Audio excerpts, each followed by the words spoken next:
మీరు కనిపెట్టేవారు కనుక శాంతం గలవారే, ఆయన దృష్టికి నిష్కలంకులుగాను నిందారహితులుగాను కనబడినట్లు జాగ్రత్త పడండి. మరియు మన ప్రభు యొక్క దీర్ఘశాంతం రక్షణార్థమైనది నేర్చుకుని అలాగే మన ప్రియ సహోదరుడైన పౌరుడు కూడా తన కలిగింపబడిన జ్ఞానం చొప్పున మీకు రాస్తున్నాడు. పాఠం చేసుకున్నాడు. ప్రేమ నమ్మకం కలిగిన మా ప్రియ పాలకుల తండ్రి, మీ ఘనమైన శ్రేష్టమైన అద్భుతమైన మనకి వందనాలు స్తుతులు స్తోత్రాలు చేస్తా ఉన్నాను ప్రభు.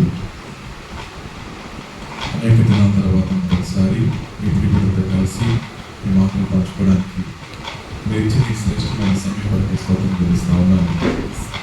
దేవా, మా అందరి ఆవిష్కారాలను పూజిస్తున్నారు, మా అందరి జీవితాలను సంరక్షిస్తూ ఉన్నారు, మాకు కావాల్సిన వంటలు అనుభవిస్తూ ఉన్నారు. మీరు కూడా చేస్తూ ఉన్నాను. దేవా, మేము ప్రార్థించాం ఈ కూడికని మా అందరికీ దీర్ఘంగా చేయాలి. కృపగలిగిన మా తండ్రి, ధైర్యం వాతావరణాన్ని అనుకూలపరచండి. దేవాన్ని పీడిన వారిని క్షేమంగా తీసుకుంటండి. దేవ ఇంటున్న మేమందరం కూడా ఆత్మీయ వేడుకలను దేవ ప్రశాంతమైన వాతావరణంలో వాక్యం వెళ్ళడానికి మీరే సహాయం చేస్తున్నామని ఈ పరిశుద్ధ దినాన కొద్దిసేపు లేఖనాన్ని ధ్యానం చేసుకుని పోతా ఉండగా మాతో మీరు మాట్లాడుతున్నామని వేడుకుంటూ యేసు ప్రభు నామంలో మీకు వినయాన్ని అడిగి పెడుతూ ప్రార్థిస్తున్నాం తండ్రి.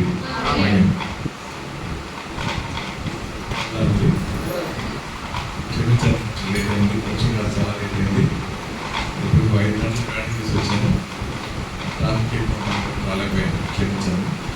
పేతురు రాసిన 2వ పత్రిక 3వ అధ్యాయం 14వ వచనం. ప్రియులారా, వీటి కొరకు మీరు కనిపెట్టేవారు కనుక శాంతం కలవారే, ఆయన దృష్టికి నిష్కలంకులుగా నిందారహితులుగా కనబడినట్లు జాగ్రత్త పడండి. చాలు. పేతురు గారు తన జీవితంలో చివరి దశలో ఉన్నప్పుడు రాసినటువంటి పత్రిక పేతురు రాసిన 2వ పత్రిక.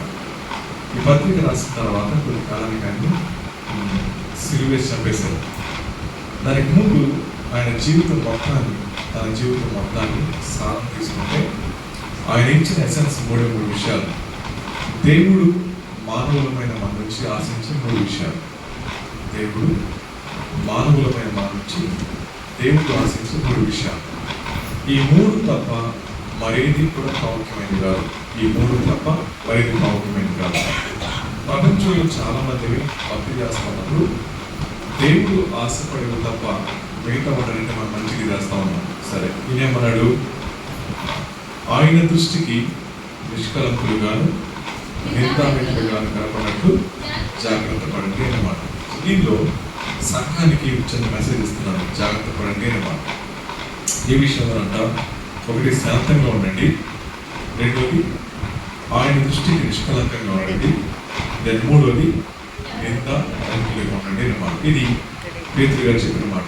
మరి అలాగే పౌలు గారు చెప్పారని చూద్దాం. తిమోతికి రాసిన 1వ పత్రిక 6వ అధ్యాయం 14వ వచనం. తిమోతికి రాసిన 1వ పత్రిక 6:14 చదువుకున్నాం. దైవజనుడా, నీవైతే వీటిని విసర్జించి నీతిని, భక్తిని, విశ్వాసమును, సాత్వికమును మన ప్రభువైన యేసుక్రీస్తు ప్రత్యక్షము వరకు నీవు నిష్కలంకంగాను అనింద్యంగాను ఈ ఆజ్ఞను కైకొన వల్లని నీకు ఆజ్ఞయిస్తా ఉన్నాను. ఇది పేతురు గారు, పౌలు గారు తిమోతికి చెప్పిన మాట. సో తిమోతిని ఏమని సంబోధించాడు ఆయన? దైవజనుడు అని చెప్పాడు. ఆయన చెప్పిన మాటలు నిష్కలంకంగా బతకండి, అనింద్యంగా బతకండి అని నీకు ఆజ్ఞయిస్తా ఉన్నాను. దేవుని యొక్క రాకడ సమయంలో ఒక్క మాట కూడా చూసి మనం వాక్యాలకు వెళ్దాం. ఫిలిప్పీయులకు రాసిన పత్రిక 2వ అధ్యాయం. ఇది సంఘానికి చెప్తా ఉన్న మాట. ఫిలిప్పీయులకు రాసిన పత్రిక 2:14. మీరు మూర్ఖమైన వక్రజనం మధ్య నిరపరాధులను, నిష్కలంకులను, అనిందులనైన దేవుని కుమారులైనట్లు సనుగులు, సంశయములు మాని సమస్త కార్యములను చేయండి. ఈ జనం మధ్య మీరు జీవవాక్యములను చేత పట్టుకొని లోకమంది జ్యోతుల వరకు కనబడుతున్నారు. అందువల్ల నేను వ్యర్థముగా పరిగెత్తలేదని, నేను పడిన కష్టం నిష్ప్రయోజనం కాలేదని క్రీస్తు నాకు అతిశయకారం కలగదు. సో 3 వచనాలు మనం చదువుకున్నాం. 1 సంఘానికి చెప్పిన మాట, రెండు సేవకులకి చెప్పిన మాట, మూడోది దేవుని యొక్క విశ్వాసం ఇచ్చిన వారందరికీ చెప్పిన మాట. పేతురు గారు ఎవరికి పరిచారకుడైనా యూదులకు పరిచారకుడు, పౌలు ఎవరికి పరిచారకుడైనా అన్యులకు పరిచారకుడు, యేసుక్రీస్తు వారు ఎవరికి పరిచారకుడు, మనందరికీ పరిచారకుడు కదా.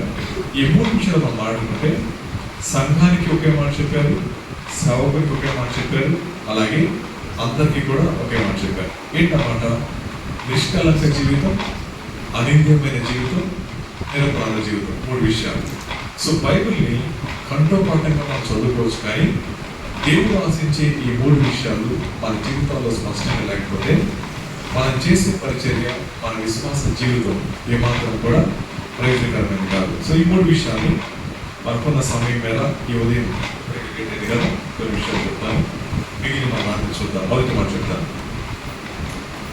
ఫిలిప్పీ సంఘానికి ఉన్న సమస్య, తిమోతి గారికి ఉన్న సమస్య, పేతురు గారు పత్రిక రాసిన సంఘాలకు ఉన్నటువంటి సమస్యలు చూద్దాం.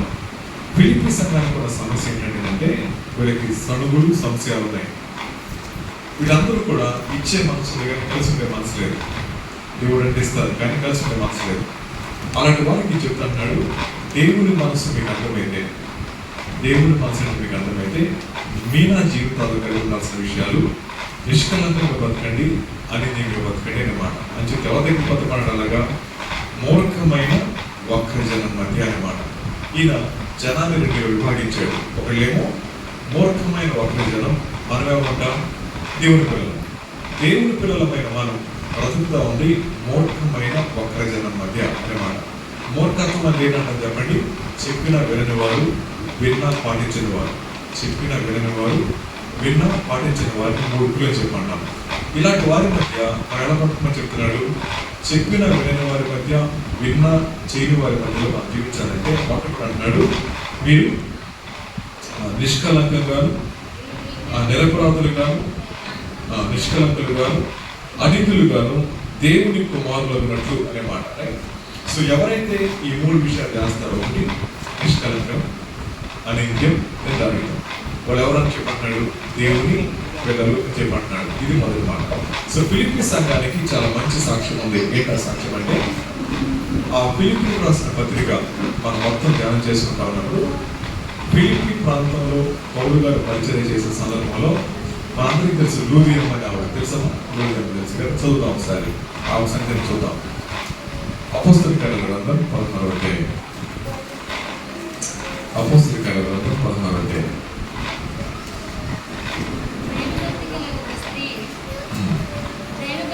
ఒక నిమిషం. ఆసియాలో వాక్యము చెప్పకూడదని పరిశుద్ధాత్మ వలన ఆటంకపరిచినందున వారు పృగియా, గలతీయ ప్రదేశముల ద్వారా వెళ్ళి ముసియా దగ్గరకు వచ్చి బిథూనియాకు వెళ్ళడం ప్రయత్నం చేసి, కానీ యేసు యొక్క ఆత్మ వారిని వెళ్ళనివ్వలేదు అన్నమాట. తర్వాత మనం చదువుకున్నాం. అంతటా వారు ముసియాను దాటిపోయి తురయకు వచ్చి, అప్పుడు దేశస్థుడు ఒకటి నిలిచి, నీవు మాస్లోకి వచ్చి మాకు సహాయం చేయమని తనను వేడుకొచ్చినట్లుగా రాత్రి పౌరులకు దర్శనం కలిగాడు. అతనికి ఆ దర్శనం కలిగినప్పుడు వారికి సువార్త ప్రకటించటకు దేవుడు మమ్మల్ని పిలిచి ఉన్నాడని మేము నిశ్చయించుకొని ఉన్నాము. వెంటనే మాసిదోనియాకు బయలుదేరి యత్నం చేసింది. కాబట్టి మేము త్రోయని విడిచి ఓడ ఎక్కి తిన్నగా సముద్రకేతును మరునాడు నెయ్యిపోలిగిని అక్కడి నుండి ఫిలిప్పీ వచ్చింది. ఇది ఫిలిప్పీ ప్రాంతంలో పౌలు గారి యొక్క ప్రారంభ పరిచర్య. ఫిలిప్పీ ప్రాంతానికి అనుకొని వెళ్ళలేదు, దేవుని అనుమతితో వెళ్ళాడు. ఫిలిప్పీ ప్రాంతానికి అనుకొని వెళ్ళలేదు, దేవుని అనుమతితో వెళ్ళాడు. దేవుడు ఏ ప్రాంతానికి సువార్త పంపించినా, ఏ ప్రాంతానికి సేవకుడు వెళ్ళినా సరే దేవుడు ఆశించే పద్ధతులు కూడా ఉంటాయి. సరే అలా వెళ్ళాడు. సో వెళ్ళిన తర్వాత ఏం జరిగింది, అక్కడ ఎవరు క్రైస్తవులు లేరు. ఒక రోజున దాన్ని ఏమంటారు, 12 రోజులు చదువుకున్నాం. మాసిదోనియా దేశంలో ఆ ప్రాంతం దగ్గర ముఖ్య పట్టణము రోమీగా ప్రవాస స్థానం అయితే అన్నమాట. ప్రవాస స్థానం అంటే అర్థం ఏంటంటే రిటైర్డ్ పీపుల్ అంతా నివసిస్తూ ఉంటారు. రిటైర్డ్ పీపుల్ అనమాట. ఎవరైతే ఉద్యోగాలు చేసుకుంటారో వాళ్ళందరూ కూడా నేవీ ఉందనుకోండి, అక్కడ ఎవరు ఉంటారు, నేవీలో పనిచేసే ఉంటారు. అలాగే ఈజీగా ట్రాన్స్పోర్టేషన్ ఉంటుంది. మాసిదోనియా ప్రాంతం కూడా ట్రాన్స్పోర్టేషన్ బాగుంటుంది కాబట్టి అక్కడ మంచి మంచి ఎంప్లాయీస్ అందరూ సెటిల్ ఉండేవాళ్ళు, ముఖ్యంగా రోమా ప్రజలు. అలాంటి పరిస్థితుల్లో ఏమన్నాడు ఆయన, విశ్రాంతి దినమున, ఎన్ని దినాలు ఉన్నాడు అక్కడ ఆయన, 9 దినములు ఆ పట్టణంలో ఉన్న. తర్వాత మాట, విశ్రాంతి దినమున గవిని దాటి నదీ తీరమున ప్రార్థన జరుగుతున్నదని అక్కడికి వచ్చి కూర్చుండి కూడి వచ్చిన స్త్రీలతో మాట్లాడుతూ ఉంటుంది. ఇక్కడ సందర్భం చూడండి, వాళ్ళు వెళ్ళిన తర్వాత ఎక్కడికి వాళ్ళు తెలియదు, కొన్ని దినాలు ఉన్నారు. ఉన్న తర్వాత రోజున విశ్రాంతి దినం వచ్చింది. విశ్రాంతి దినాన అందరికి లానే వాళ్ళు కూడా మందిరానికి వచ్చారు. వచ్చినప్పుడు మందిరం ఉంది, అక్కడ మందిరం లేదు.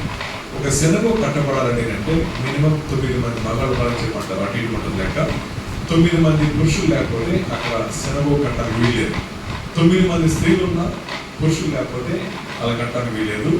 8 మంది పురుషులు ఉండి ఒక స్త్రీ ఉండకుండా తీసుకోడు. అందుకని 9 మంది పురుషులు ఉంటే అక్కడ ఏం కడతారు, సెనగో కడతారు. సెనగో కడితే అక్కడ ఇలా చర్చి నడుస్తూ ఉంటుంది అనమాట. కానీ ఏం లేదు, అక్కడ పూర్వం ఫామ్ కాలేదు కాబట్టి చర్చి కట్టబడలేదు, లేదా స్కూల్ కట్టబడలేదు. వాళ్ళందరూ ఏం చేస్తున్నారు, నదీ తీరాన్ని కూర్చొని మాట్లాడుకుంటా ఉన్నారు. ఆ సమయంలో కొంతమంది స్త్రీలు వచ్చారు. ఏమన్నారు వాళ్ళు, కూడి వచ్చిన స్త్రీలతో మాట్లాడుతూ ఉన్నారు. ఈ స్త్రీలలో చూద్దాం. అప్పుడు లూదియాను దైవభక్తి గల ఒక స్త్రీ వింటూ ఉండి, ఆమె ఓదారంగు పొడిని ఆమె తుయితైర పట్టణస్థురాలు, ప్రభు ఆమె ఉదయం తెరిచిన కనుక పౌలు చెప్పిన మాట ఎందు లక్ష్యం ఉంచాను. ఆమె ఇంటి వారిని బాప్తిసం పొందినప్పుడు ఆమె, నేను ప్రభువునందు విశ్వాసం కలదానని మీరెంచితే నా ఇంటికి వచ్చి ఉండడని వేడుకొని ఆమెను బలవంతం చేసి చూశాను. సో దీనిలో మొదటి సందర్భం చెప్తాను. ఒక స్త్రీని చూసి దైవభక్తి కలిగిన స్త్రీ అని ఎలా చెప్పగలుగుతాం అమ్మా? విశ్వాసం కనబడదు కదా, క్రియలు కూడా అక్కడ ఏం లేవు, కూర్చొని ఉంది కదా.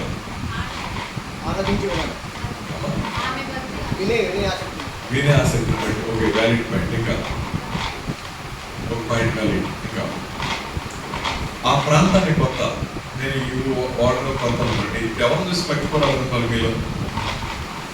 మిమ్మల్ని చూస్తే ఎవరిని చూస్తే పట్టుకోవాలనుకోవాలి? నేను మిమ్మల్ని అనుకోకూడదా? ఎలా అనుకోవాలి చెప్పండి? మిమ్మల్ని దేని పని అనుకుంటాను నేను?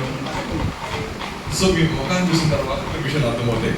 నా ప్రశ్న ఏంటంటే, అపొస్తలుల కార్యాలను ఎవరు రాస్తున్నారు?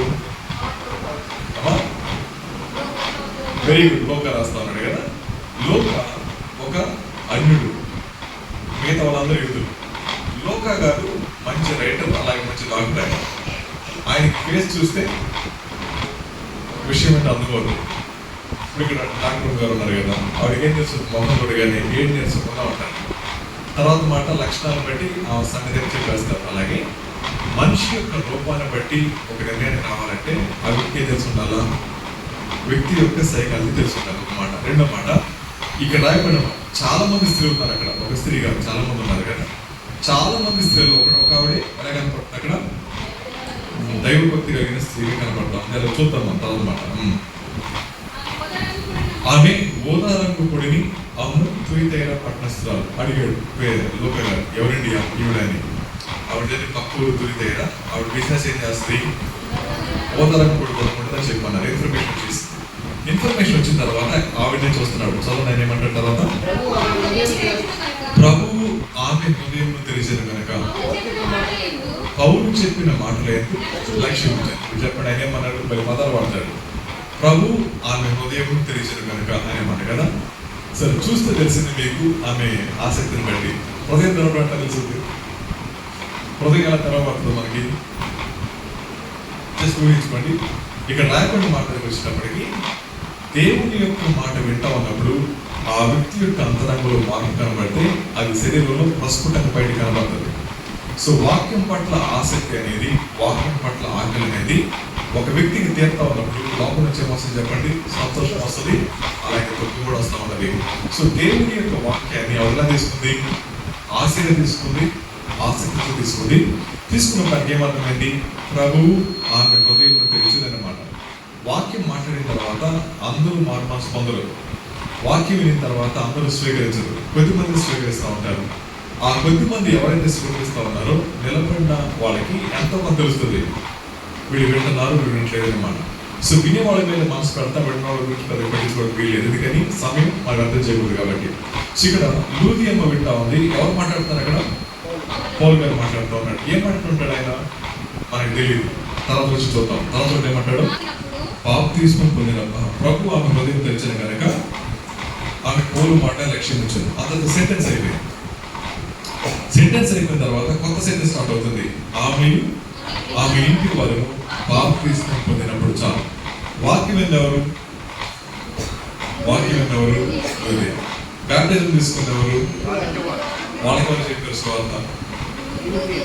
వెరీ గుడ్, మీరు దానికి నిర్ణయానికి వస్తారు. లూదియం చెప్పింది కదా. లూదియం మళ్ళీ ఏం చెప్పుకుంటారు వాళ్ళ ఇంట్లో? లూదియం మళ్ళీ ఏం చెప్పుకుంటారు? ఇప్పుడు మీరు మెసేజ్ చెప్పాలా?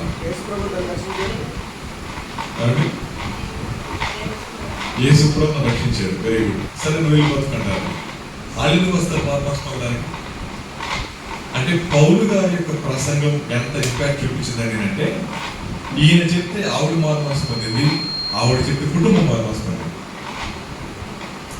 ఒక స్త్రీ లేదా ఒక పురుషుడు దేవుని యొక్క వాక్యాన్ని సరిగా అర్థం చేసుకోవడం మొదలుపెడితే ప్రతి విశ్వాసం కూడా ఒక సేవకుడే. ప్రతి విశ్వాసం కూడా ఆ విశ్వాసం ఒక సేవకుడైతే ఆ కుటుంబాలు ఎలా ఉంటాయి చెప్పండి? అద్భుతంగా ఉంటాయి కదా. ఇప్పుడు లూదియం ఏమంది? ఇంటికి వెళ్ళిపోయింది, ఒక మాట కూడా మాట్లాడలేదు. ఇంటికి వెళ్ళి ఏం చెప్పుకుంటారు ఏంటంటే, బహుశా పాపాల గురించి చెప్పుకుంటారు, రెండోది దేవుడి గురించి చెప్పుకుంటారు, మూడోది తీర్పు గురించి చెప్పుకుంటారు, నాలుగోది అక్కడ జరిగిన ప్రసంగం గురించి చెప్పుకుంటారు, ఐదోది బాప్తిస్మం యొక్క ఆవశ్యకత చెప్పుకుంటారు. ఇవన్నీ చెప్పకపోతే కుటుంబం మొత్తం మారుమోస్తుంది. ఇంకో మాట చెప్పమంటారా? ఈమె కుటుంబం మొత్తాన్ని కూడా ఇన్ఫ్లుయెన్స్ చేయగలిగిన స్థాయిలో ఉంది, కుటుంబాన్ని ప్రభావితం చేయగలిగిన స్థాయిలో ఉంది ఈ లూదియం గారు. ఈ దినాన చాలా కుటుంబాల్లో తల్లి మారుమోసుకొని ఉన్నది, తండ్రి మారుమోసుకుంటారు, కానీ పిల్లలు మాత్రం లెక్క కూడా తిరుగుతున్నారు. లెక్క చేస్తారా? లెక్క చేయలేదు. ఈ మధ్యాహ్నకాల సమయంలో నా మొదటి ప్రశ్న ఏంటంటే, మారు మనసు పొందిన మీరు మీ కుటుంబంలో ఎంతమందిని దేవుని కోసం కోరుకోల్పారు? వాళ్ళ పేర్లు ఏంటి? మారు మనసు పొందిన మీరు మీ కుటుంబాల్లో ఎంతమందిని ప్రభు కోసం కోరుకోల్పారు? వాళ్ళ పేర్లు ఏంటి? అది మీ వారా, మీ శ్రీమంత, మీ పిల్లల, మీ అత్తగారా, మీ మామగారా? లేదా మారు మనసుకు ఎంతకాలం అయింది? 10 years అయినా ఎంతమంది? 10 సంవత్సరాలు మారు మనసు. అంత సీనియర్ విశ్వాసం. రైట్. సంవత్సరానికి ఒక వ్యక్తి విశ్వాసం చెప్తా 10 మంది ఉన్నారు. ఏది మీ 10 మంది విశ్వాసం పెళ్ళి? లేదు సార్, 10 మంది విశ్వాసం లేదు. మాకు 10 మంది 10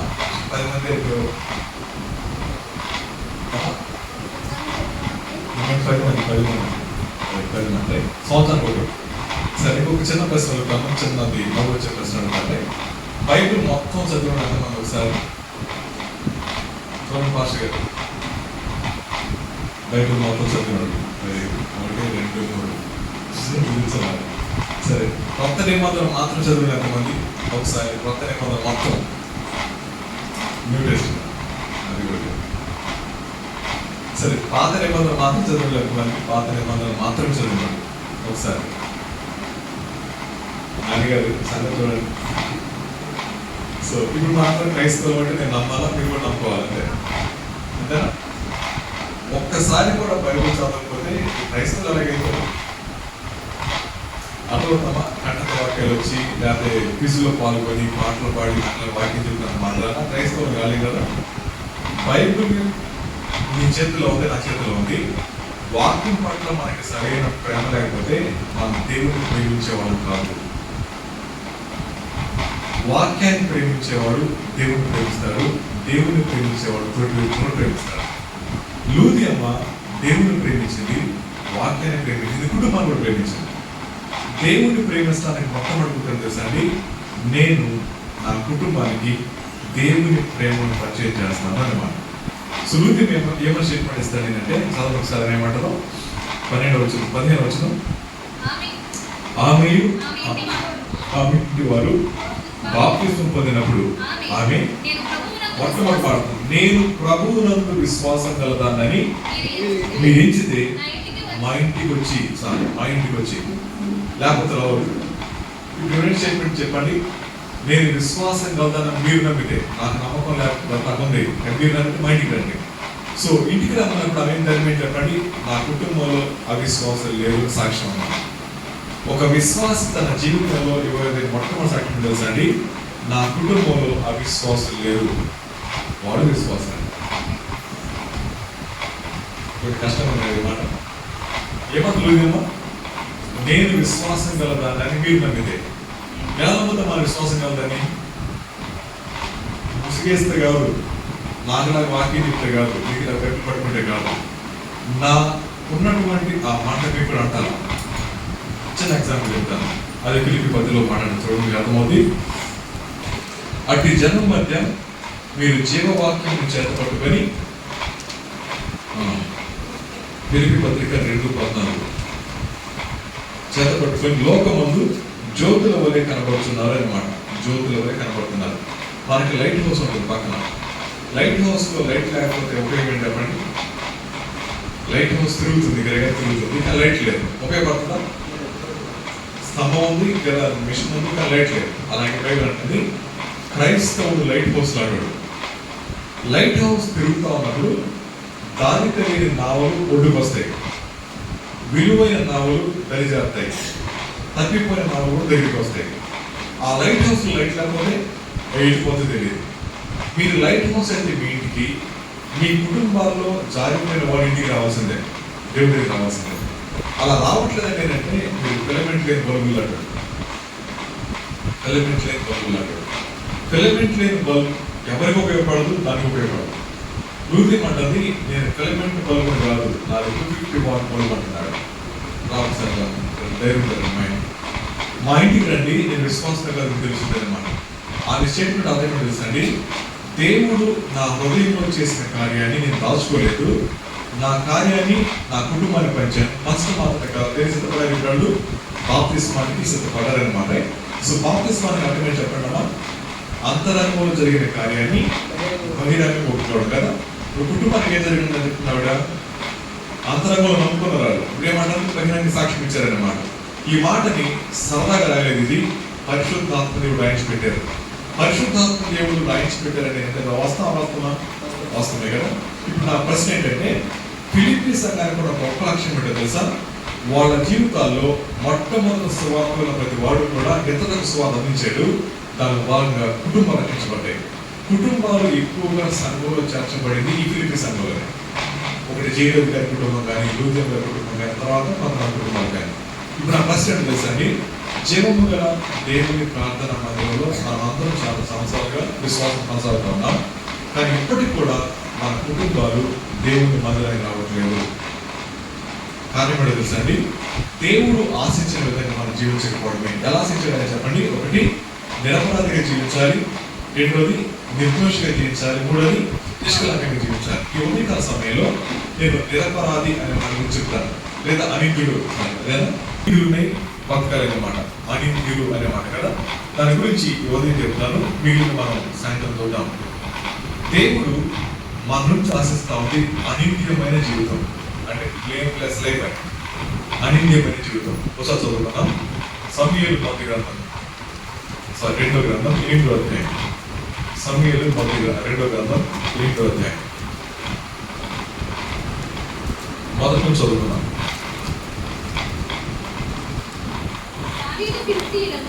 దావీదు ఫిలిష్తీయులను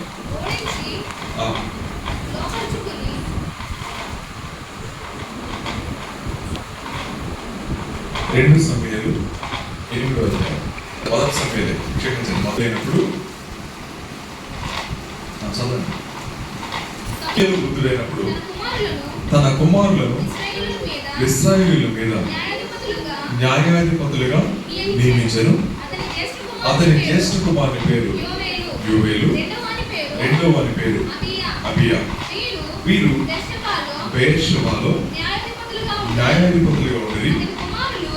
అతని కుమారులు అతని ప్రవర్తనను అనుసరింపగా ధనాపేక్షులై లంచములు పుచ్చుకొని న్యాయమును తిప్పివేయగా ఇశ్రాయేలీయుల పెద్దలందరూ కూడి రామాలో సమూయేలు వద్దకు వచ్చి, చిత్తగించుము, నీ వృద్ధుడవు, నీ కుమారులు నీ ప్రవర్తన వంటి ప్రవర్తన గల వారు కాదు కనుక సకల జనుల మర్యాద చొప్పున మాకు ఒక రాజు నియమము, అతడు మాకు న్యాయం తీర్చిన అతనితో అనేది అనే మాట. ఈ మాట జ్ఞాపకం పెట్టుకోండి.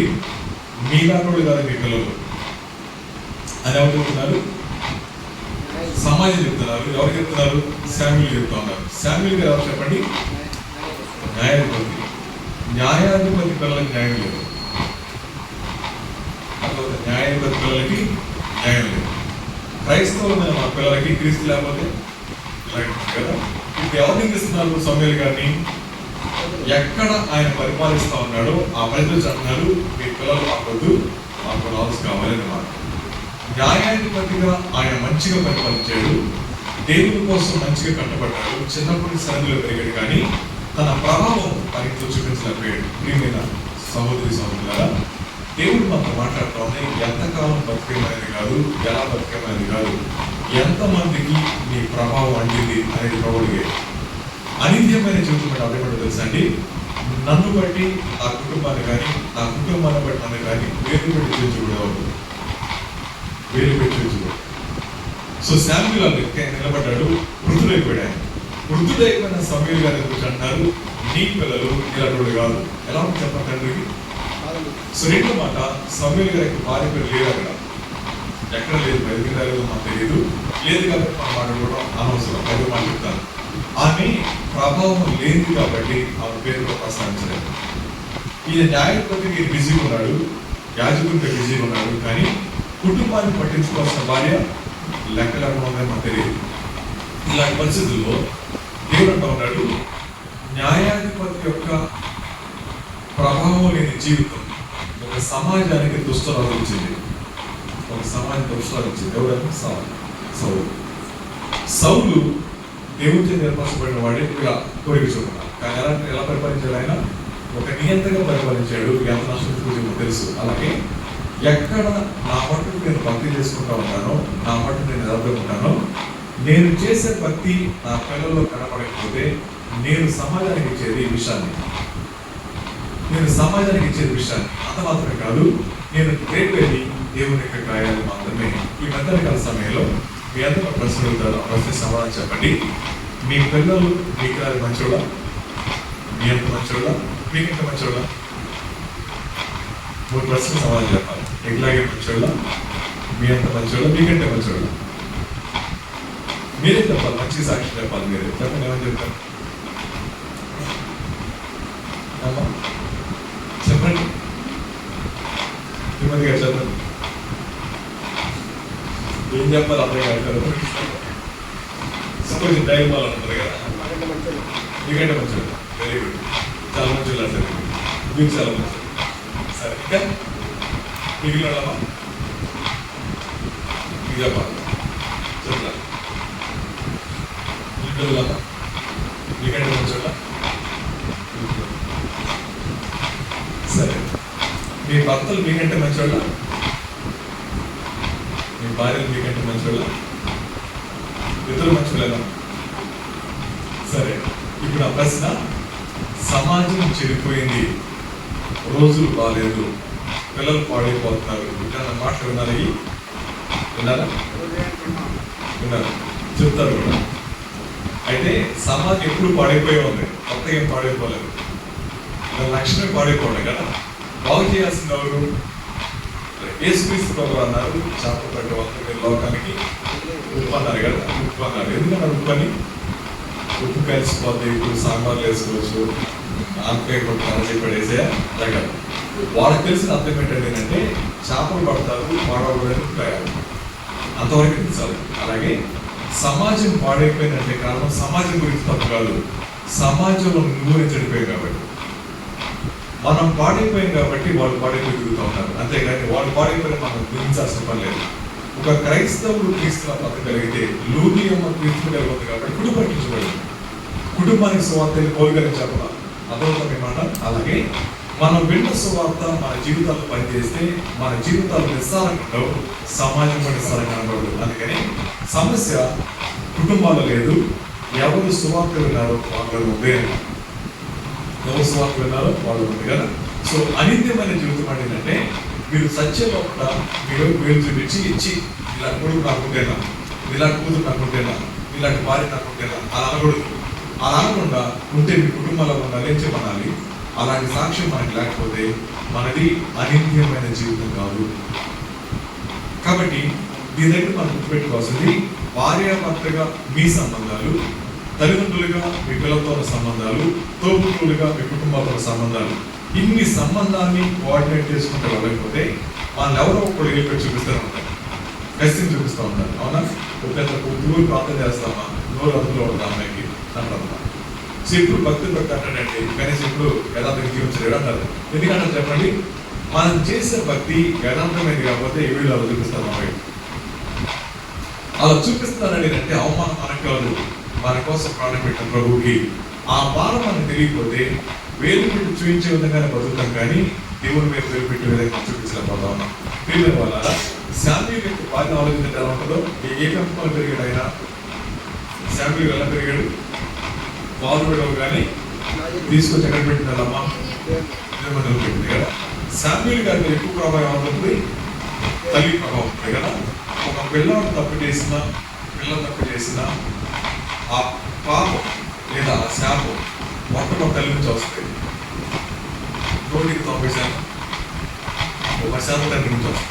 ఇంట్లో ఉండి కాపు కావాల్సిన తల్లి నిర్లక్ష్యంగా ఉండే, పట్టించుకోకపోతే ఆ తల్లి చేసే ప్రవర్తన బట్టి పిల్లలు శాపగ్రస్తులు అవుతారు. ఒకవేళ మన పిల్లలు భౌతికంగా బాగుండొచ్చు, సామాజికంగా బాగుండొచ్చు, కానీ ఆత్మీయంగా పతనమైపోతే కారణం తెలుసండి. ఆత్మీయత లేని తల్లి ఇంటికి అధిపతిగా ఉంటే,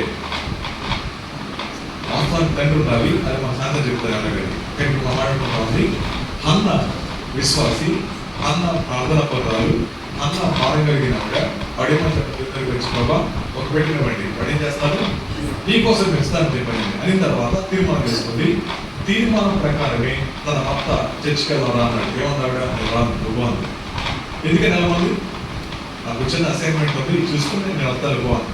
సో భర్త ఆత్మీయుడేం కాదు, ఆత్మీయుడు మంచాడు, కానీ ఎవరు ఆత్మీయురాలు కొన్నింట్లో అన్న ఉంది కదా.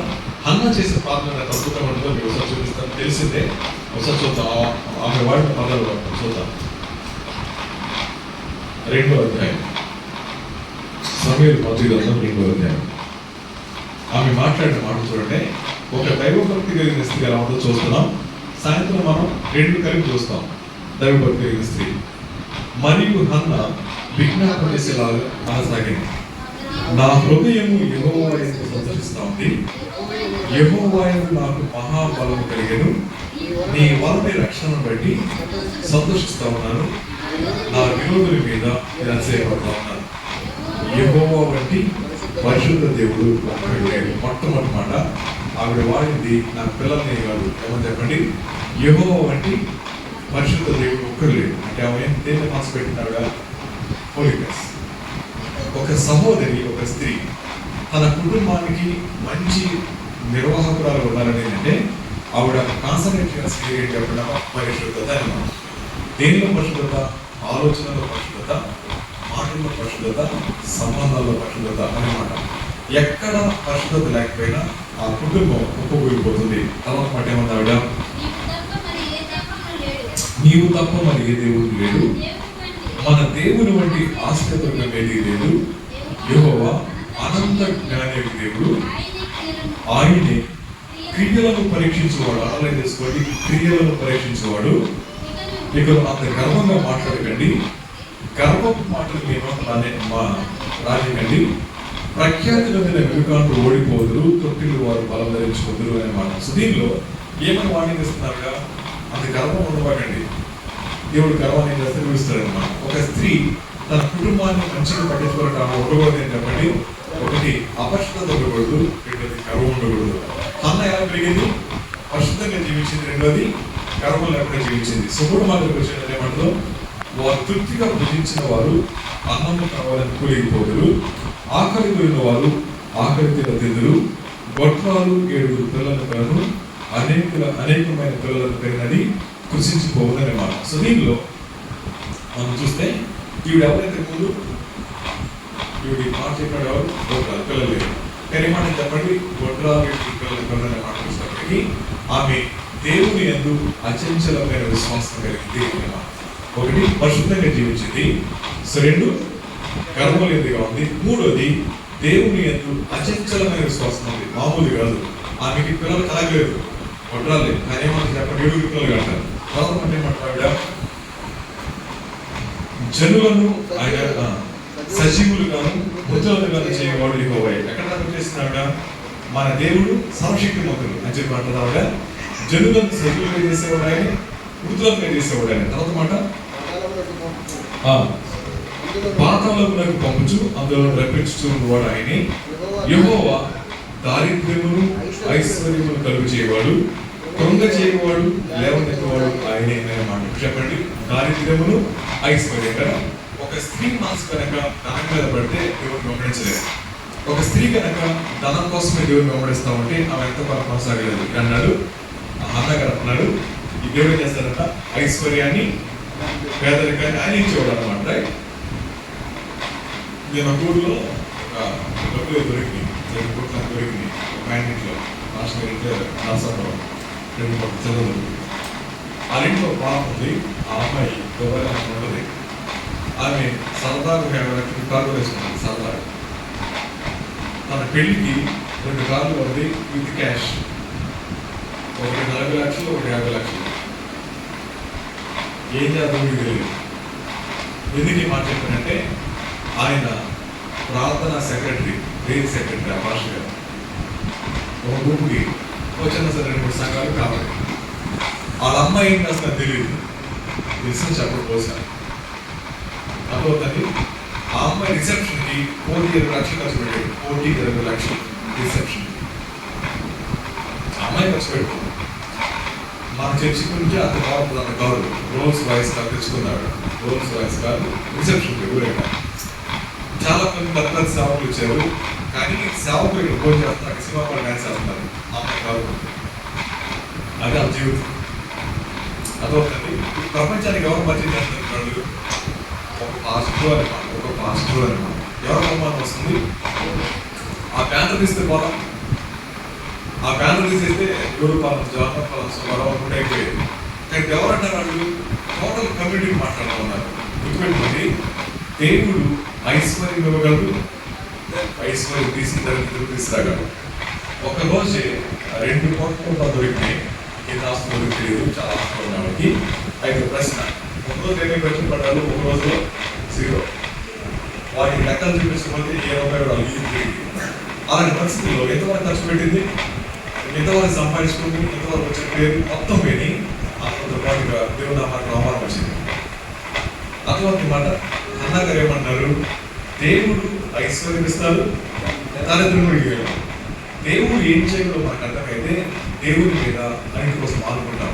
ఈ మధ్యకాల సమయంలో ఒక స్త్రీ కనుక పరిశుద్ధత లేకపోయినా, గర్భిష్టిగా ఉన్న తర్వాత దేవుని మీద అచంచలమైన నమ్మకం లేకపోయినా, 4వదిగా ధనం మీద మనసు పెట్టిన, 5వదిగా తెలుగు చేయండి, దరిద్రులను అధికారులతో కూర్చున్న పెట్టుటకును, మహిమగల సింహాసనము సొంతను వారి మట్టిలో నిలిచేవాడు ఆయనే, లేని గల వారిని వెంటకు ఆయనే, భూమి యొక్క స్తంభములు యెహోవా వశము, లోకము వాటి మీద ఆయన నిలిపినాడు, తన భక్తుల పాదములు తొట్టిల్లకుండా ఆయన వారిని కాపాడనమాట. సో కాపాడేవాడు దేవుడు. ఈ 5 విషయాలు హన్నా గారికి తెలుసు. ఈ 5 విషయాల్ని ఎలా నేర్పించింది? శామ్యూల్కి నేర్పించింది. శామ్యూల్ గారు తన జీవితంలో ఎక్కడ కూడా గేమ్ రాశారు. ఆయన ఎక్కడ గుర్తించబడినట్టు కాదు. ఆయన మట్టుకు నీతిగా బతికాడు, కానీ ఆ నీతిని పిల్లలకి పంపించలేకపోయాడు. సో నీతి అనేది మనకి మాత్రం పరిమితమైనది కాదు. ఏది నేర్చుకున్నాం అది ఏం చేసి చెప్పండి, పిల్లలు పంపించాలి. హన్నా బ్రతికారు, హన్నా శామ్యూల్ నేర్పించారు, శామ్యూల్ బతికారు. బట్ శామ్యూల్ గారి కుటుంబానికి ఫెయిల్ అయిపోయారు. ఎక్కడ ఒక విశ్వాసి ఫెయిల్ అవుతాడో అక్కడ వచ్చే దేవుడి నామానికి అవమానమే. సో సమాజం అంతా చెడ్డది, మాకు రాజు కావాలి, మీ పిల్లలు వద్దు అన్నమాట. మీ పిల్లలు వద్దు అన్నప్పుడు తండ్రికి రావడం చెప్పండి, అవమానం గారు. ఆయన మంచాడు, తండ్రి తప్పే లేదు, మంచాడు, న్యాయవంతుడు ఆయన, న్యాయపతి ఆయన. కానీ న్యాయం కోసం నిలబడి ఎవరైతే న్యాయం కోరుకుంటా ఉన్నారో, మీ పిల్లల్లో న్యాయం లేదండి, వాళ్ళు మీరు అప్పుడు కాదు, అప్పుడు ఎలా చెప్పండి, ఎంత బాధ. ఈ దినాన్న మనల్ని బట్టి కాదు, మన కడుపులో పుట్టిన పుట్టిన పిల్లలను బట్టి మనకి ఎంత అవమానం. కారణం ఏంటో తెలుసా అండి, నేను నీతిగా బతుకుతున్నాను అనుకుంటాను, కానీ నా పిల్లలు కూడా చెప్పాలని బాధ్యత లేకుండా జీవిస్తూ ఉన్నాను. ఏ తండ్రికి ఏ తల్లికి బాధ్యత ఉండదో వాడు ఏం చేస్తారు చెప్పండి, తమ మట్టుకు తమ నీతిగా బతుకుతారు, కానీ తమ పిల్లల విషయాలు పట్టిపోయి వారు జీవిస్తూ ఉంటారు. ఈ దొరికిన మాస్టర్ గారు నీతిమంతుడే అనుకున్నాను కాసేపు, కానీ తన బిడ్డ విషయంలో ఆ బాధ్యత లేని వాడు కనబడ్డాడు కాబట్టి రోజు వచ్చింది ఏమైపోయింది, మొత్తాన్ని చనిపోయి వచ్చింది. ఇప్పుడు నా ప్రశ్న, నా ముందు కూర్చొని మీ అందరికి చిన్న చిన్న పిల్లలు ఉండాలి అనుకున్నాం కాసేపు, కానీ చిన్నప్పటి నుంచి మీ ప్రవర్తన వాళ్ళ మీద పడుతుంది, వాళ్ళ మూమెంట్స్ అన్ని మారుతూ ఉంటాయి. ఒకరోజు రాగానే మీ జీవితాలు రోడ్ వేసి రాలే సరిగా ఈరోజు ముందుగానే ఉంటారు, ప్రేమగానే ఉంటారు, అలాగే ఉంటారు. వారిని దేవుని యొక్క సంరక్షణ కనచకపోతే ఒకరోజు వస్తుంది నిన్ను నీ భర్తని నీ కుటుంబం మనోడికి ఇస్తున్నాడే అదొకటి మాట ఖచ్చితంగా జరుగుతుంది. అలా చాలా కుటుంబాల పిల్లల వల్ల కలిగిన గాయాలను బట్టి స్ట్రోక్ చచ్చిపెట్టాలని కోరుకుంది చాలా కుటుంబాలు. కాబట్టి దేవుడు మనతో మాట్లాడుతున్న మొదటి మాట, మన జీవితాలు కనుక అనింద్యంగా లేకపోతే మనం దేవుడి పనికి ఆటంకమే కానీ అనుకూలమైన వాళ్ళు కాదు. ఒక కుటుంబం అనింద్యంగా బతకాలన్నప్పుడు మళ్ళీ చెప్తున్నాను, భార్య భర్త విషయంలో, భర్త భార్య విషయంలో, ఇద్దరు తల్లుల విషయంలో, పిల్లల విషయంలో ఒకే భావం కలిగి ఉండాలి, ప్రశ్నించకుండా. నువ్వు ఎందుకు ఇలా అనే ప్రశ్న మన ఎప్పుడు ఉండాలి, ఆ బతకగలగాలి మనం. సో లూక్యం ఏం చేసింది చెప్పండి, ఇంటికి వెళ్ళింది, సువార్త మొదలు పెట్టింది. వాళ్ళు ఏమన్నా చెప్పండి, మంచిది కాబట్టి ముందు మార్చుకోవడం అన్నారు. కానీ వాళ్ళ మమ్మీ జీవితం తెలుసు కాబట్టి వాళ్ళు ఏమన్నారు, వారు మాట్లాడకుండా దేవుని యొక్క వాక్యాన్ని అప్పగించుకున్నారు, వారు మనసు పొందారు. ఇప్పుడు చెప్పండి, మన జీవితాల్లో దేవుని గురించి వింటున్నామండి అంటే తప్పకుండా లెక్క అప్పగించాలి, జాగ్రత్త అర్థం. ఏది మనం వింటా ఉన్నామో తప్పకుండా లెక్క అప్పగించాల్సిందే అనమాట. రైట్? సో లెక్క అప్పగించే చెప్పడం మనకి చెప్పించలేక అదొకటి, మీ 10 మంది ఉన్నారా, ముగ్గురు ఉన్నారా కాదు, దేవుడు మనతో మాట్లాడతానంటే ఏం అవుతారని మనలో ఇంట్లో లెక్క అడుగుతారు, జాగ్రత్త అనమాట. ఈ లెక్క దగ్గర ఈ మధ్య నేను తెలుసుకున్నాం, మీరు ఒకవేళ ఇంట్లో నిలబడి నేను మంచిదాన్ని చెప్పగానే మీ భర్త మీ పిల్లలు తలంచుకుంటే మీరు సిగ్గులేదని అర్థం. నేను మంచిదాన్ని మీరు చెప్పారు, మీ భర్త మీ పిల్లలు తలకరించుకున్నారు అంటే అర్థం తెలుసండి, సిగ్గులేదని అర్థం. అలాగే భర్త నేను మంచివాడని చెప్పన్నాడు, వారికి నేను తలకరించి నవ్వింది, సిగ్గులేదని అర్థం అన్నమాట. ఎందుకంటే వాళ్ళు మాట్లాడాల్సిన పని వాళ్ళ భావాలు మన జీవితం తెలియజేస్తూ ఉంటాయి. కొన్నిసార్లు ఎక్స్ప్రెషన్ అవసరం లేదు, వర్డ్స్ అవసరం లేదు, ఫీలింగ్స్ తెలిసిపోతాయి మన జీవితం ఏంటో. అదొకటి. సరే, పెళ్ళిన చాట్లు ఎవరో ఉన్నారు ఇక్కడ, ఉమ్మడిగా ఎవరు కనపడుతున్నాడు, అందరూ సీరియస్గా కనపడుతున్నారు, చాట్లు ఎవరున్నారు. సరే, తిమోతి గారు మీరు అందరూ మీరు భరించాలని కాసేపు, సరేనా? ఒక తిమోతి గారు ఎప్పుడు పెళ్ళి మీకు సంవత్సరం 2007. 2007 క్రిస్టియన్ మ్యారేజ్ చేసుకున్నారా? రైట్. సూట్ వేసుకున్నారా? సెలవాటు వేసుకున్నారు. ఆ రోజు సహోదరి వెయిల్లో వస్తున్నారు, అంతేనా? ఆఫీసర్ నిలబడ్డారు క్రిస్టియన్ మీద. నిలబడినప్పుడు ఆవిడ చూసి నా జీవితంలో ఈమె నిజంగా నా ఆలోచన తగ్గట్టుగా ఉంటుంది అనుకున్నారా? అనుకున్నారు. ఇప్పుడు చెప్పండి, ఈ 10 years 20 years తర్వాత మీరు అనుకున్నట్టుగా ఉంటారా? ఆవిడ ఇంకెక్కువగానే ఉంటారా? ఎక్కువ. సో మీకు కూడా అదే ప్రశ్న, మీరు రాగానే స్టేజ్ నిలబడ్డాడు కదా, ఆయన నిలబడిన ఆయన ఊహించుకున్నాను ఎవరైనా? ఆ ప్రశ్న మీకు అర్థం కాదు. నిలబడిన తిమోతి గారు ఇప్పుడు మీ కళలో తిమోతి ఒకళ్ళైన మనిషి కాదు. మీరు ఏదైతే ఊహించుకున్నారో ఇలాంటి అని చెప్పి అలాగున్నాడు ఆయన, అప్పుడు అనుకున్నాడు. సరే, ఈ రెండు అబద్ధం కాకపోతే ఊహించదు కాదు, తప్పాలి. Very good. అంటే కొన్నిసార్లు ఏమవుతుంది, పబ్లిక్ కూర్చుని. సరే, మంచిది. అయితే ఆ రోజున మీ పేరు నాకు మర్చిపోయారు, కుమారి గారు, ఆ రోజు తిరుమతి గారు, వీళ్ళిద్దరిని దేవుడు చదపరుస్తూ అన్నప్పుడు ఈయన ప్రపంచం వేరు, వీడు ప్రపంచం వేరు. ఈ రెండు ప్రపంచాలు కలిసిన తర్వాత ఒక విప్లవం రావాలి వాస్తవానికి. ఎందుకని రావాలి అంటే ప్లస్ మైనస్ కలిసి కరెంట్గా వచ్చారు. సో కరెంట్గా రావాలి. ఎందుకు వస్తుంది చెప్పండి, వీరి అభిప్రాయాలు వేరు, వీరి అభిప్రాయాలు వేరు, వీరి ప్రపంచం వేరు, వీడి ప్రపంచం వేరు, వీరి అలవాటు వేరు, వీడి అలవాటు వేరు కదా. రెండు కొలాయిడ్ కావాలని అంటే, కలుసుకోవాలని అంటే చాలా ప్రెజర్ కావాలి. ఆ మధ్యలో ప్రభు సహాయం చేయకపోతే వీళ్ళు మాట చెప్పలేదు. సో వీళ్ళిద్దరు మధ్య మధ్యవర్తికుడు దేవుడు మధ్యవర్తి కదా. దేవుడు ఏ వ్యక్తుల మధ్య మధ్యవర్తిత్వం చేస్తారో ఆ వ్యక్తులు కలిసి జీవిస్తారు, లోకానికి ప్రభుత్వం చూపిస్తారు. ఏ వ్యక్తుల మధ్య తమ సొంత ఇష్టాల ప్రకారం వెళ్తూ ఉంటారో ఆ వ్యక్తులు శరీరాలు వస్తే కానీ మనసులు కావు, అక్కడ ఉండేది విప్లవం మాత్రమే. అందుకని చాలా కుటుంబాల్లో రోజు కొట్లాడలేదు, రోజు కొట్లాడు ఏమంటే కొట్లాడకూడదు. ఎందుకంటే చెప్పినట్ల మన ఇద్దరి మధ్య సంబంధం ఉంది కానీ సహవాసం లేదు. ఏంటి ఆ సంబంధం? ఒక తాడు ఉంది, లేకపోతే గుడ్డేదో ఉంది, సర్టిఫికేట్ అర్థమైంది. దాని తర్వాత సహవాసం లేదు. సంబంధం మాత్రమే ఉండి సహవాసం లేకపోతే ఆ కుటుంబంలో పిల్లలు అనాథలుగా కూడుతారన్నమాట. సంబంధం ఉంది, సహవాసం లేదు. సహవాసం అంటే చెప్పండి, కలిసి వాసం చేసే జీవితం లేకపోవడం అనమాట, ఒక పంచుకోవడం అనమాట. సో నా అభిప్రాయం నా భార్యతో పంచుకోకపోయినా, తన అభిప్రాయం నాతో పంచుకోకపోయినా నేను ఒక్కడే జీవిస్తాను, నా మాట నెగ్గాలనుకుంటాను.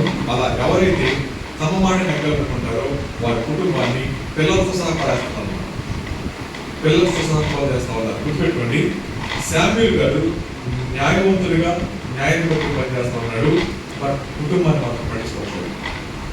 సో కుటుంబం ఉన్న తన భార్య పిల్లలకి అన్నం వండి పెట్టి ఉండొచ్చు, పెద్దలు తీసుకొచ్చారు, కానీ తన భర్త తనతో సహవాసంగా లేని కారణం చేత మేబీ అది బైబిల్ లేదు, మేబీ ఆ కారణం చేత పిల్లలకి ప్రభు పని తీసుకుపోవచ్చు. కానీ వీళ్ళు న్యాయాధిపతిగా చేయబడ్డారు, కానీ దేవుడు వాళ్ళని ఇచ్చిన అవకాశాన్ని మిస్యూజ్ చేసుకున్నారు. జాగ్రత్తగా పెట్టుకోండి, మన పిల్లలు ఉన్నతమైన స్థానం ఉండొచ్చేమో కానీ ప్రభు వారితో చేస్తే చేయలేదు. సో ఇక్కడ రాయబడి చెప్పండి, శామ్యూల్ మంచిగా పెరిగాడు. ఎంత మంచిగా పెరిగాడు? తన భార్యతో సంబంధం ఉంది కానీ సహవాసం లేదు. సో సహవాసం అనేది లేకపోతే ఆ కుటుంబాల్లో వచ్చినటువంటి పిల్లలందరూ కూడా సంబంధం సహవాసం లేని వాళ్ళకి పెరుగుతూ ఉంటారు. చాలా కుటుంబాల్లో సంబంధ సహవాసాలు లేవు కాబట్టి కేవలం సర్టిఫికెట్ తండ్రి, సర్టిఫికెట్ తల్లి, కానీ శారీరక మానసిక కాదు. అలా చాలా కుటుంబాలు విడిపోయి జీవిస్తూ ఉన్నారు. ప్రియమైన వాళ్ళ ఈ మధ్య మనతో మాట్లాడుతూ ఉంది. ఇక్కడ రాయబడినటువంటి శామ్యూల్ తన జీవితం ఎలా ఉంటుంది? న్యాయవంతుడే, దేవుడి చిన్న నమ్మకంగా చేసేవాడే, బట్ తన కుటుంబాన్ని మాత్రం నెగ్లెక్ట్ చేసేవాడు. చెప్పండి, మీరు మీ పరిధిలో మంచోడు, మంచిగా ఆనందంగా వస్తారు, మంచిగా ప్రార్థన చేసుకుంటారు, కానీ మీరు మీ భర్త కలిసి ఒకే తాటి మీద లేకపోతే మీ కుటుంబం శాపగ్రస్తమైందే అనే మాట ఎటువంటి సందేహం. ఒకవేళ ఈ రోజు కాకపోతే రేపు, రేపు కాకపోతే 10 years తర్వాత, 10 years తర్వాత కాకపోతే 20 years తర్వాత మన కుటుంబం బయటకు వస్తుంది. ఎందుకు తెలుసండి? ఈయన శామ్యూల్ గారి కళ్ళు పుట్టగానే న్యాయాధిపతులు కాదా? ఎప్పుడు చెప్పిన న్యాయాధిపతులు అవ్వాలంటే టైం సుమారుగా 20 years అనుకోండి. 20 years దాకా మంచోడే, కానీ 20th yearలో ఆయన్ని సింహాసనం కూర్చోబెట్టారు. అప్పుడు అర్థమైంది చీపో పట్టుకోవాలి. జాగ్రత్త పెట్టుకుందాం. మన పిల్లలు ఎదుగుతూ ఉన్నప్పుడు మనకి పేరు రాకపోవచ్చు, కానీ ఒక రోజు వస్తుంది. ఆ రోజున మన జీవితాల్లో భార్యాభర్తలుగా మనకి సంబంధ సహవాసం లేకపోతే పిల్లలు రోడ్డుకు వస్తారు, బజార్ను పడతారు. ఆ రోజున మన భక్తి జీవితం కొమ్మకూడిపోతుంది అనమాట. కాబట్టి కట్టుకునేటప్పుడే సరైన పిల్లలు చేసుకోవాలి అనమాట. కాబట్టి సహోదరిగా తల్లిగా వేసుకోవాల్సిన మొదలు ఏంటంటే దేవునితో సంబంధం ఉండాలి, తర్వాత ఆయన ఎవరు తెలిసి ఉండాలి, ఆయన లక్ష్యం తెలుసుకుని ఉండాలి. తెలియటం మాత్రమే కాదు, పాసం చేయగలగాలి అనమాట. సో లూదిగా వెళ్ళింది ఏమని చెప్పింది? అయ్యా యేసు ప్రభు నమ్ముకోండి. ఎవరు మమ్మీ యేసు ప్రభు అని అనుకుంటారు. అప్పుడు ఏం చెప్పుకున్నారు? ఆవిడ యేసు ప్రభు ఎవరు చెప్పుండాలి, ఆయన ఎందుకు వచ్చి చెప్పుండాలి, ఆయన ఏం చేశాడు చెప్పుండాలి. ఇవన్నీ చెప్పిన తర్వాత వాళ్ళు నమ్మకం కుదరాలి. తల్లి చెప్పగలరు, నమ్మరు. నమ్ముతారా? నమ్మరు. అంతా కూడా అంటారు నిజం చెప్పి మమ్మీ అంటారు. ఎందుకంటారు అన్నమాట? మీ అమ్మ నిజం చెప్పు కాబట్టి, నిజం చెప్పు డాడీ, ఎందుకని డాడీ నిజం చెప్పరు కాబట్టి. ఆ మాట అన్నారంటే మనం తలకి గొడవేసి కొట్టుకోవాలి. మన పిల్లలు మనం చెప్పగానే నిజం చెప్పాడు అనాలనుకోండి, మనకు చాలా దారుణమైన పరిస్థితులు ఉన్నాయి. ఎందుకు తెలుసా? మన పిల్లలు మనం నమ్మట్లేదు. మనకు ఖచ్చితంగా నువ్వు ఇంటర్ పాస్ అయితే, డిగ్రీ పాస్ అయితే ఊరు తీసుకెళ్తారు అనాలనుకోండి, నిజం చెప్పాడు అంటారు. ఎందుకని ఎప్పటికీ చాలాసార్లు మోసం చేశారు, ఎప్పటికీ చాలాసార్లు మోసం చేశారు. సో పిల్లల్ని మోసం చేస్తూ మొదలు పెడితే చాక్లెట్ దగ్గర మొదలవుతుంది, వాళ్ళని మోసం చేస్తారు, జీవితాలు పోతాయి. చాక్లెట్ ఇస్తా అంటారు, ఎవరు మీరు అటు గుర్తుపెట్టుకుంటాడు. ఒకరోజు వస్తుంది, ఏం చేస్తాడు చెప్పండి? నువ్వే మోసగాడు, నువ్వే మోసగాడు, నేను మోసం చేస్తాను పెట్టు. అందుకే చాలా మంది పిల్లలు అంటారు, నువ్వు ఎలా పెంచావు, నాకేం ప్రేమ అందించావు, అంత చెల్లికి పెట్టు, అంత అన్నకి పెట్టు, అంత చెల్లికి తమ్ముడికి పెట్టు అంటారు. ఎందుకంటారు చెప్పండి? నేను వాళ్ళతో చేస్తాను. పిల్లల విషయంలో పార్షియాలిటీ ఉండకూడదన్నమాట. రెండవది పిల్లల విషయం ప్రేమ ఉంటాయన్నమాట. సో మూడవది కుటుంబాన్ని నిర్లక్ష్యం చేసి మనం చేసే పరిచర్య దేవుడు నచ్చడు. సో మొట్టమొదటిగా కుటుంబం ప్రాముఖ్యమైంది. అందుకని ఆ మాటలు వచ్చారు. నేను విశ్వాసం వల్ల మీరు నమ్ముతారని మైండ్ చేయడం. సో కుటుంబంలో లేని సాక్ష్యాన్ని యాక్సెప్ట్ చేయడం. సో మనం అంగీకరించబడాలి, మన కుటుంబం అంగీకరించబడాలి. మన కుటుంబంలో లేని సాక్ష్యాన్ని దేవుడు ఇష్టపడ్డారు మాట. ఈ మధ్య సమయంలో మనం అందరూ గుర్తుపెట్టుకోవాల్సిన మాట, ఎంతో కాలంగా భక్తి చేస్తా ఉన్నాం, కానీ కూడా చదవలేదు. కానీ రాకపోతే వెళ్ళిపోతున్నాం, పిచ్చి ప్రభావం బతకండి. ఒకవేళ పర్లోకి వెళ్ళిన తర్వాత కొన్ని అనుకుందాం, పర్లోకి వెళ్ళిన తర్వాత అమ్మ బైబిల్ చదువుతారంటే ఏమని చెప్తారు? బైబిల్ ఎన్నిసార్లు చదివారు, మీకు ఇష్టమైన జగనే గ్రంథాలు ఏమని చెప్పండి, ఏం చెప్తారు? అడుగుతాం, చాలా సరదాగా అడుగుతాం. ప్రభుత్వం మనం పిలిచి ఒకవేళ అమ్మ హక్కేలు ఏమిటో చెప్పండి అంటే ఏమంటారు? లేకపోతే విలాపార్కులు ఏమో చెప్పండి ఏమంటారు? పరమగీతలో మనకి ఏమంటారు? సంఖ్యాకాండాలు చెప్పండి, లెక్కల ప్రభు అంటారు. అంతేనా? ఇప్పుడు చెప్పండి, మనం జీవించే జీవితం నిష్ప్రయోజనకరమైంది. మనం చేసే భక్తి ఆత్మ సంతృప్తి ఇస్తుంది, ఆత్మరక్షణ కాదు. గుర్తుపెట్టుకోండి, ఆత్మ సంతృప్తి ఆత్మరక్షణ. ఆత్మ సంతృప్తి ఇచ్చే భక్తి చేస్తే నష్టపోయేది మనమే, ఆత్మ రక్షణ కలిగించే భక్తి చేస్తే దేవుడు మహిమపై వాడబడేది. ఇప్పుడు చెప్పండి, చాలా మంది భక్తి చేస్తున్నారు కానీ వారు చేసే భక్తి కేవలం ఆత్మ సంతృప్తి మాత్రమే. మళ్ళీ చెప్తున్నాను, చెప్పండి, ఆత్మ సంతృప్తి మాత్రమే. అంటే మీ మట్టు మీకు హ్యాపీ ఫీల్ అవుతుంది. పరలోకం ఆ విషయంలో దానికి ఏమాత్రం కూడా పట్టింపుండదు.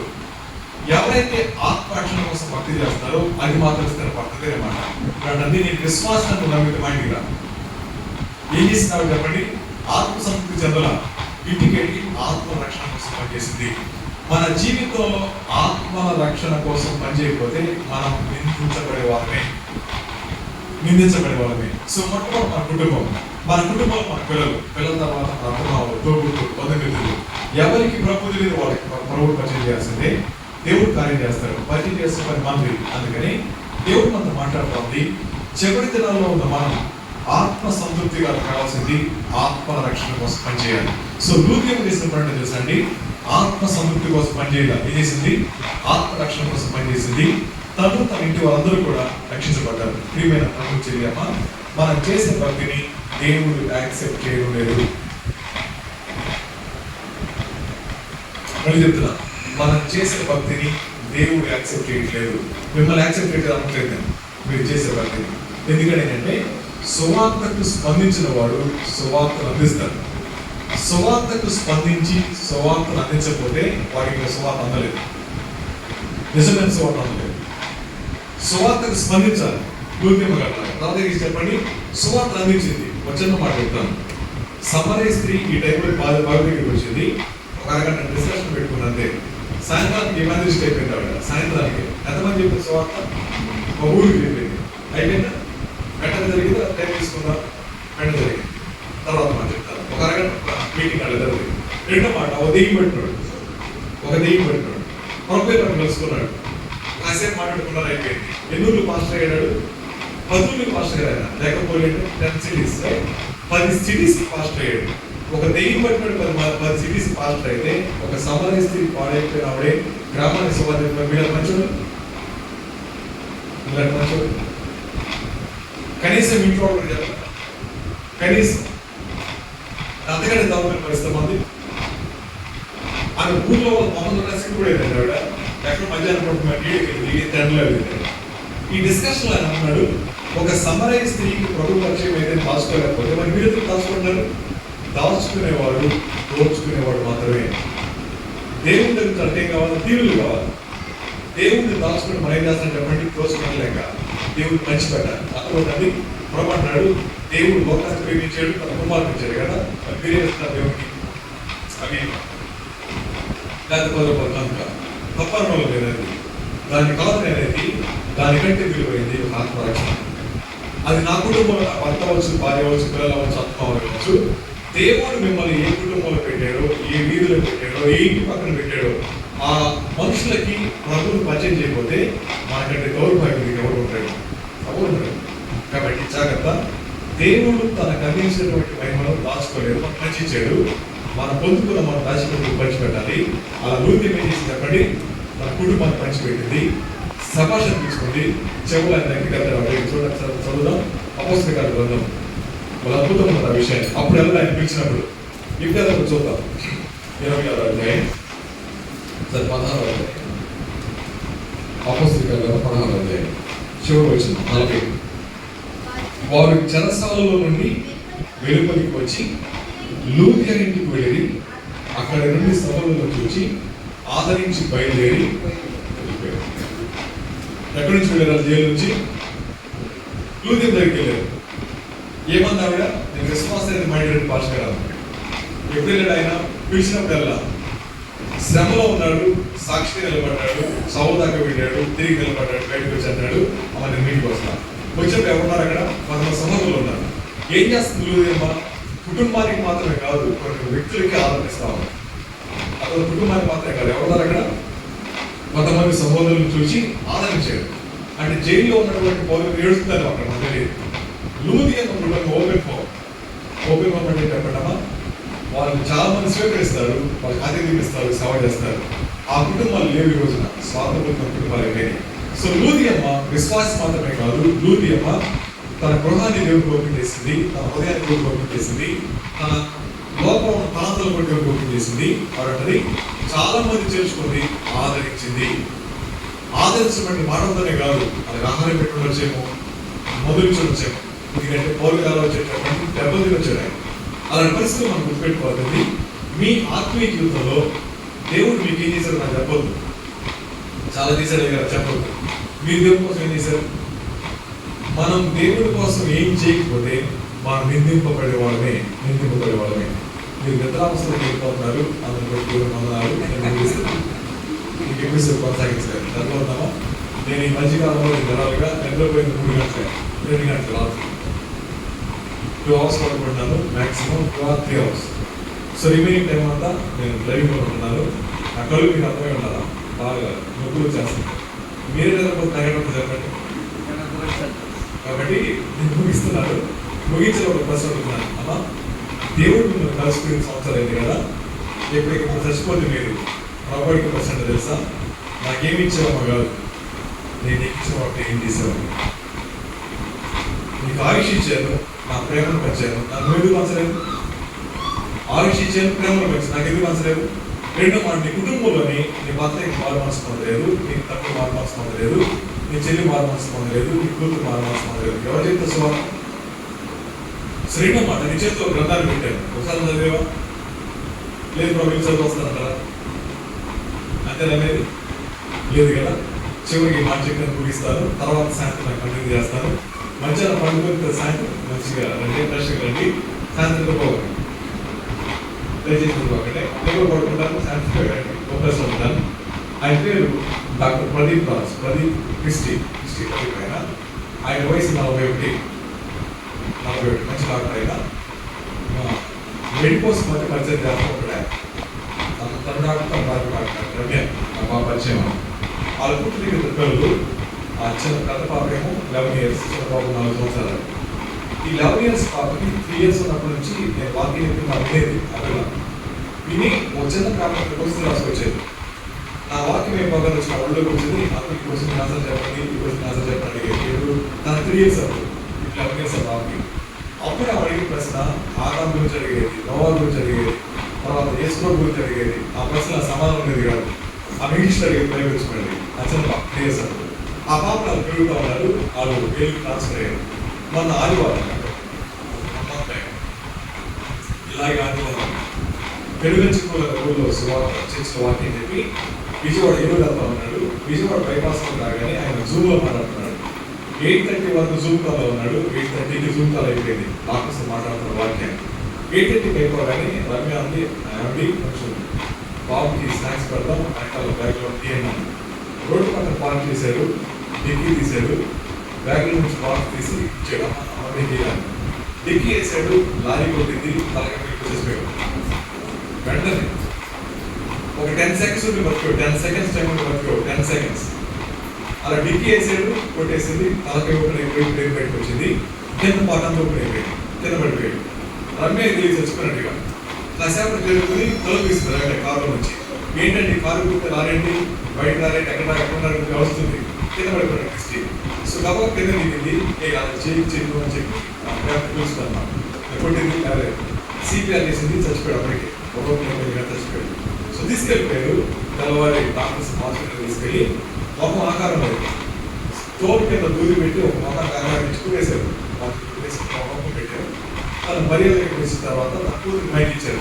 సాక్షి చెప్పమని 11 years పాపం చెప్పిన సాక్షి లేకపోతే మా నాన్న అంటే నాకు ప్రాణం, నేనంటే మా నాన్న ప్రాణం. నాకు అన్ని మా నాన్న చూసేవాడు, అన్ని మా నాన్న చూసేవాడు. మా నాన్న ఏ పని చేస్తూ ప్రభుత్వం వెళ్ళిపోయాడో ఆ పనిని కొనసాగిస్తాను. 11 సంవత్సరాల కూతురు, 11 సంవత్సరాల కూతురు. మీ కూతురు పిల్లలు చెప్పండి. ఆ పిన్న వాళ్ళు చెప్పాలి, ఆ డబ్బులు చెప్పాలి, మనిషి తాను పెట్టిన అడిగిలా ఇచ్చాల పొద్దు కావాలి మనకి సాక్ష్యం కదండి. ఆ కూతురు చెప్పిన సాక్ష్యం, మా నాన్న లేడు కానీ మా నాన్న చేసిన పని కొనసాగిస్తాను. క్రిస్టి 41 సంవత్సరాల వయసులో తన పెళ్ళి తెలుసా అండి, నేను పోవచ్చు కానీ నా ప్రభుత్వం ఉంటాడు. ఇది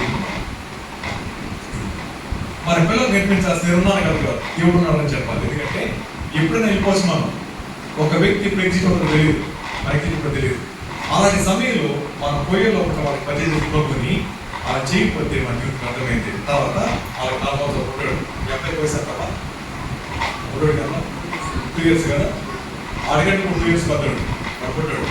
వీళ్ళు ఏం చేసేవాడు అంటే యూట్యూబ్లో అబ్బాయి సాక్ష్యం అదంతా క్రిస్టి ప్రతిపాదన వచ్చేస్తుంది. ఆ చిన్న పిల్లాడికి ఇంత గిటార్ వచ్చాడు, ఇంత గిటార్ ఫ్యామిలీ ప్లేయర్ కూర్చొని క్రిస్టి పాట పాడుతున్నాడు, వాడు కూడా గిటార్ పాడుతున్నాడు, చిన్న గిటార్ పడదు. ఈయన పాట పాడుతున్నాడు, వాడు కూడా పాట పాడుతున్నాడు, వచ్చిందని పాట పాడుతున్నాడు, అట్లా నడుస్తూ ఉన్నారు. ఆ తర్వాత రీసెంట్గా ఏలూరు వచ్చారు, అందరూ పడుకున్నారు. అడిగాక నడుచుకుంటూ వచ్చి సోఫాలో వాడు మామ పడుకున్నాడు. సోఫాలో వాళ్ళందరికీ వెళ్ళి మమ్మీ డాడీ వచ్చాడు రా అన్నాడు, పిలిచాడు. కాబట్టి లీజ్ వచ్చింది. సోఫాలో మామయ్య ఉన్నాడు కదా, నాన్న ఉన్నాడు. అలా గట్టిగా చేసి ఎందుకంటే అంటే ఆ 4 సంవత్సరాల పిల్లలు మాకు ఎవరున్నారు, నాన్నన్నాడు. వాడు పెద్దలు అవుతాడు. ఒక రోజున వీడియో చూపిస్తారు, మీ డాడీ ఈయనరా గిటార్ కొట్టేవాడు, మన ఫ్యామిలీ చేసుకోవడం అని చెప్పి. వాడు తప్పకుండా వాడు నాన్న చూపించిన వాళ్ళు చేస్తాడు.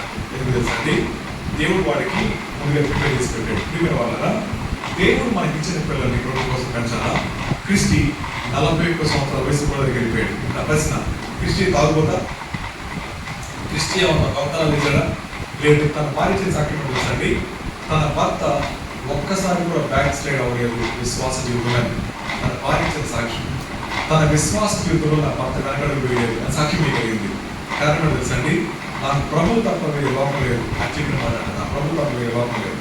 అదే క్రిస్టి గురించి మీరు అనుకోవచ్చేమో, సార్ మరి దేవుడు ప్రేమలో మనకు అనిపిస్తారు. అలాగా మరణానికి వయసు తెలియదు, మరణానికి మంచోడు చెడో తెలియదు, ఎప్పుడు ఎవరు వస్తుందో తెలియదు. అది కలుసుకునే లోపల నాకు ఇచ్చిన కుటుంబానికి, నాకు ఇచ్చిన బిడ్డలకి, నాకు ఇచ్చిన వారికి నా ప్రభుని పరిచయం చేయకపోతే నాకంటే గౌరవపడే గౌరవం లేదు. అదొకటండి. సో 41 సంవత్సరాల వయసులో కొన్ని వేల మంది సువార్త చెప్పాడు మావాడు క్రిస్టి. చాలా మంది అది కలిసి మేము పరిచయం చేశాం, కలిసి ట్రావెల్ చేశాం చాలా కాలం. ఖమ్మం పరిచయం డాక్టర్స్కి. అలాంటి వ్యక్తి 40 సంవత్సరాలు వెళ్ళిపోయాడు.